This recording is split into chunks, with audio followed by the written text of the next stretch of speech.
Vous écoutez Alger Chaîne 3, le journal. Fazia, bonjour. Bonjour Hajar. Conseil des ministres, le président de la République donne des instructions pour l'augmentation des bourses universitaires, la prise en charge des coûts du Hajj et la révision des accords avec l'Union européenne. Des détails dans le journal. Sommet africain sur l'énergie, Mohamed Arkab représente le président de la République engagé pour un futur énergétique durable en Afrique. Éducation nationale, la tutelle clarifie les nouveaux cadres législatifs et engage un dialogue avec les syndicats du secteur. Le groupe A3+, du Conseil de sécurité appelle à une solution politique au conflit en RDC. Le Kenya annonce la tenue dans les prochaines 48 heures d'un sommet extraordinaire consacré à la situation dans ce pays. À Gaza, les Palestiniens déplacés commencent à rentrer chez eux dans le nord. Mahmoud Abbas rejette tout projet de déplacement des Razaouis sur proposition de Donald Trump. Et puis sport football, CAN 2025. Après un sans faute aux éliminatoires, l'Algérie connaîtra ses adversaires ce soir à l'issue du tirage au sort. Madame, Monsieur, bonjour et bienvenue dans cette édition. Conseil des ministres hier, le président de la République donne des instructions en faveur des étudiants et des futurs pèlerins.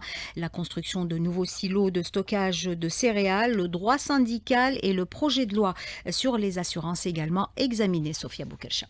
Révision des bourses universitaires, le président de la République a ordonné la création d'une commission regroupant les ministres de l'enseignement supérieur, de la jeunesse et des finances, chargée de présenter un rapport au prochain Conseil des ministres.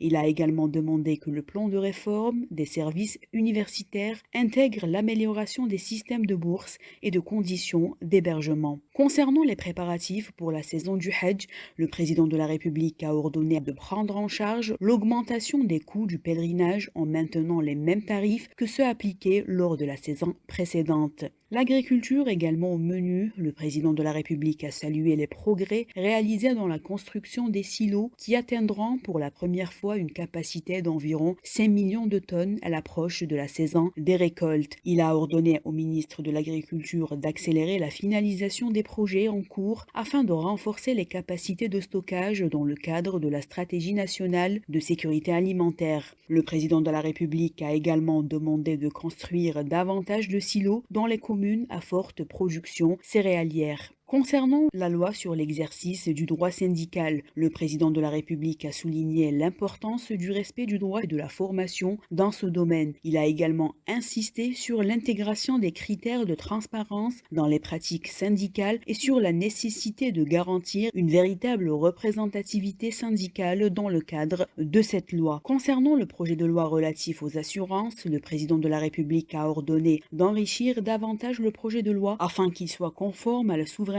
financière du pays. Il a encouragé les opérateurs du secteur à investir et à créer des banques privées algériennes afin de dynamiser l'économie nationale. Abdelmajid Tebboune a également souligné la nécessité de réviser l'accord d'association avec l'Union européenne sur la base de données économiques réalistes. Depuis son entrée en vigueur en 2005, les exportations de l'Algérie dépendaient principalement des hydrocarbures qu'aujourd'hui elles se sont diversifiées, notamment dans les secteurs de l'agriculture, des métaux, du ciment et des produits alimentaires. Le chef de l'État a souligné que cette révision n'est pas motivée par un différend, mais vise à renforcer les relations positives entre l'Algérie et l'Union européenne dans le cadre d'un partenariat économique gagnant-gagnant. Il a rappelé que l'Algérie n'a interdit aucune importation, sauf pour les produits fabriqués localement et dont la production nationale répond aux besoins du marché intérieur. Le président de la République a également donné des instructions strictes pour protéger l'image du pays auprès des marques internationales en encourageant l'investissement, notamment par les jeunes, dans les grandes marques présentes dans les centres commerciaux fréquentés par la jeunesse algérienne. Enfin, l'objectif est de rationaliser les importations par filière et de lutter contre les spéculations sur certains produits importés comme les pièces détachées dont l'importation reste autorisée. Soutenir les exportateurs en facilitant l'accès aux marchés internationaux. Des mesures sont prises par le ministère des Transports. Il s'agit notamment d'améliorer les procédures de transport terrestre et aérien, conformément aux directives du président de la République. Dans un message publié sur le réseau X, le président kényan relève les relations diplomatiques solides entre Alger et Nairobi, des relations qui se sont consolidées au fil des années grâce notamment à un engagement commun pour le panafricanisme. William Ruto a reçu hier un message du président Tebboune transmis par le ministre de la Communication Mohamed Maziane, qui était accompagné de Selma Haddadi, candidate algérienne à la vice-présidente de la Commission de l'Union africaine. Coopération algéro-allemande. Le chef de la diplomatie algérienne reçoit la vice-ministre des Affaires étrangères allemande. Katja Köhl et Ahmed Attaf ont passé en revue les relations bilatérales et discuté des défis géopolitiques majeurs de la région sahélo-saharienne. Sommet africain sur l'énergie. Il s'ouvre demain mardi en Tanzanie. Le président de la République sera représenté par le ministre d'État, ministre de l'Énergie, des Mines et des Énergies renouvelables, Mohamed Arkab. Ce sommet organisé sous l'égide des grandes institutions financières africaines vise à accélérer l'accès à l'énergie pour 300 millions de personnes d'ici 2030 dans le continent. Le ministère de l'Éducation nationale salue l'engagement de la communauté éducative dans le rétablissement de la stabilité au sein des établissements scolaires. Il apporte également des précisions sur le statut des employés des services économiques et les nouvelles lois régissant les fonctionnaires du secteur. Ces derniers seront intégrés au cadre législatif actuel. Le communiqué du ministère rappelle par ailleurs que les fonctionnaires de l'éducation nationale ne sont pas autorisés à exercer des activités privées rémunérées, sauf dans le cadre des formations. Les détails sur la retraite anticipée et la mise en œuvre des nouvelles lois seront prochainement communiqués. Certaines wilayas du pays enregistrent d'importants taux de production céréalière. C'est le cas à Constantine, nous dit Hayat Kerboua. Constantine ambitionne pour cette année de rester toujours dans le peloton de tête. Jamel Benchama, directeur des services agricoles de la wilaya de Constantine. Nos objectifs pour cette campagne de 191 000 hectares pour les céréales, notamment le blé dur, blé tendre et orge. Pour les légumes secs, 7 308 hectares. À cela s'ajoute le programme stratégique des cultures oléagineuses, le colza, 1708 hectares, tournesol, 211 hectares. Pour l'emblavure, les céréales, le colza, il y a un dépassement de 180 hectares. Le tournesol, la période de semer, c'est à partir du mois de mars. Le nombre total de dossiers REFIC validés est 2707 pour un montant total de 2 402 374 541. Cette année, nous avons ouvert un deuxième guichet au niveau de la commune de Inabil qui représente environ 40% de la superficie totale céréalière de la wilaya. Et le temps d'examen et validation du dossier ne dépassera pas 48 heures. Réussir l'année agricole 2024-2025, c'est renforcer l'implication de tous les acteurs du secteur. Pour cette campagne, les préparatifs ont été avancés d'un mois et demi, soit le mois d'août, au lieu du mai-septembre. Cette procédure dont le but est d'éviter les files d'attente au niveau des points de vente de la CCLS. L'agriculture est un secteur stratégique, les céréales demeurent un produit vital. Réussir l'autosuffisance alimentaire, c'est garantir et notre sécurité et notre souveraineté. Constantine Hayat Kerboua, Alger 3. Et suite aux dernières précipitations, certains barrages ont fait le plein, d'autres pas. À Ain Defla, les 5 barrages de la wilaya ont enregistré un taux de remplissage de plus de 21%. Rima Rahmani. Les 5 barrages existants sur le territoire de la wilaya de Ain Defla destinés à l'alimentation en eau potable et l'irrigation affichent aujourd'hui un taux de remplissage ne dépassant pas les 21,78%. Éclairage du chef de bureau, mobilisation à la direction des ressources en eau, Farid Rabahi. Si on enlève celui de Harrazakia sec actuellement, c'est un barrage et réservoir que son bassin versé n'apporte pratiquement pas d'apport liquide. Si on calcule par rapport à 4 barrages qui sont les barrages essentiels au niveau de la wilaya d'Ain Defla, on arrive à un taux de remplissage égal à 21,78%. Pour le taux de remplissage des 2 plus importants barrages, Sid Ahmed Ben Taïba et Rib, les 2 à vocation mixte, leur taux de remplissage a atteint respectivement les 50 et 36%. Sid Ahmed Ben Taïba, actuellement, il y a 33 millions de mètres cubes, c'est-à-dire à peu près 50% de remplissage. Et celui de Gharib, au niveau de la communauté de Ouad-Sharfa, il est à 36%, donc on peut dire qu'il est à 43 millions de mètres cubes par rapport à sa capacité qui est 119. Douled Menlouk, il est actuellement à 1,8 de sa capacité, presque sec,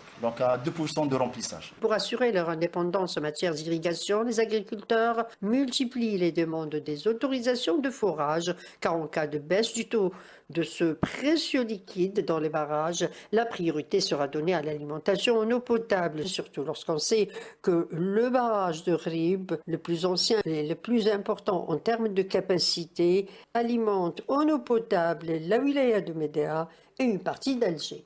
Aïn Deflar, Rima Rahmani, Alger Chaîne 3. 8h10 sur Alger, chaîne 3. Le Conseil de sécurité présidé par l'Algérie a tenu hier une réunion sur la RDC. Ses membres ont condamné le mépris dont fait l'objet la souveraineté et l'intégrité territoriale de ce pays. Le groupe A3+, dont fait partie l'Algérie, appelle à une solution politique. Il invite les responsables africains à œuvrer de concert avec les parties prenantes pour réactiver le processus de paix de Nairobi avec l'appui de la communauté internationale. Le Kenya qui annonce justement un sommet extraordinaire de la communauté d'Afrique de l'Est sur la situation en RDC. Il se tiendrait dans les prochaines 48 heures en présence des présidents congolais et rwandais. À Gaza, les Palestiniens déplacés ont commencé ce matin à rentrer chez eux dans le nord. Une victoire selon le Hamas. Le Hamas, tout comme le président palestinien, qui ont critiqué la proposition de Donald Trump de déplacer les habitants de Gaza vers l'Égypte et la Jordanie. Mahmoud Abbas a réaffirmé que le peuple palestinien ne renoncera ni à sa terre ni à ses lieux saints. Bassem Naïm abonde dans le même sens. Il est membre du bureau politique du Hamas et il répond à Linda Hamed. Depuis des décennies, notre peuple a mis en échec de nombreux plans de déplacement et de relocalisation. Aujourd'hui encore, nous refusons toute stratégie de déplacement, d'où qu'elle vienne, ou toute proposition qui va dans ce sens. Toutes les factions et l'ensemble de notre peuple feront tout pour les déjouer, et on assure que les habitants de Gaza sont capables de reconstruire leur ville à condition d'ouvrir les passages frontaliers et de lever le blocus imposé. Retour chez nous pour parler culture. La conteuse et écrivaine Nora Asval dévoile sa nouvelle œuvre, Conte de Djebel Amour, publiée aux éditions Sedia. Une série de récits tirés du patrimoine oral algérien. Sidali Fares l'a rencontrée. Ouvrez grand vos oreilles. Nora Asval est une conteuse et écrivaine qui collecte et publie des contes pour adultes ainsi que des ouvrages de littérature d'enfance et de jeunesse. Les contes de Djebel Amour, des contes des hauts plateaux algériens où se croisent sultans, nomades, animaux du désert et princesses avec des illustrations qui plongent le lecteur dans un monde merveilleux. Djebel Amour, c'est la région d'Amour, c'est le sud de l'Algérie. Ce sont des contes populaires, traditionnels, que l'on retrouve un peu partout en Algérie. Votre conte préféré? C'est Ajbal Khadar, que j'ai traduit en français Herbe verte, parce qu'il commence déjà par toute une poésie.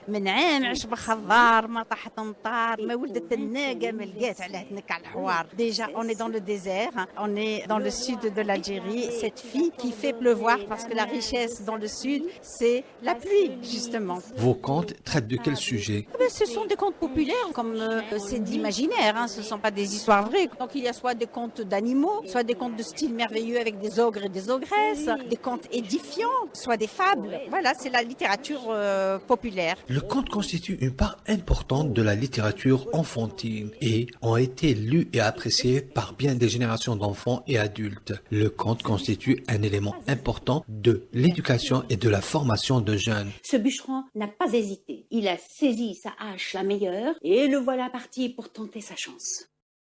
Sport football pour terminer. Les Verts connaîtront ce lundi leurs adversaires à la CAN 2025. Le tirage au sort est prévu ce soir à 19h heure algérienne.